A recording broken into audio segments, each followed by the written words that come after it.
我哋一齊進入佢嘅主觀視角，去體驗嗰段佢形容為比現實更真實嘅瀕死經歷，領悟下5個震撼啟示。昏迷後，佢發現自己嘅覺知脫離咗嗰個千瘡百孔嘅身體，佢飄到天花板，能夠360度咁睇清整個病房。Anita 甚至知道佢哋心入邊嘅諗法，亦感受到每個人嘅情緒，母親嘅絕望，丈夫嘅心碎。喺呢個狀態當中，佢遇到已經逝世多年嘅父親，同一位因為癌症而過世嘅好朋友。就喺呢個全然嘅覺知裏面，Anita 突然睇清楚自己點解會得到癌症。當時一個清晰嘅訊息傳嚟，如果佢選擇帶住呢刻知道自己嘅本質，知道自己無條件咁被愛，呢個覺悟返嚟，佢嘅身體將會快速痊癒。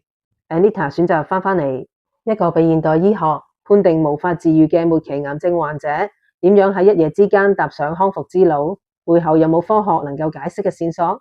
我係619，約定你。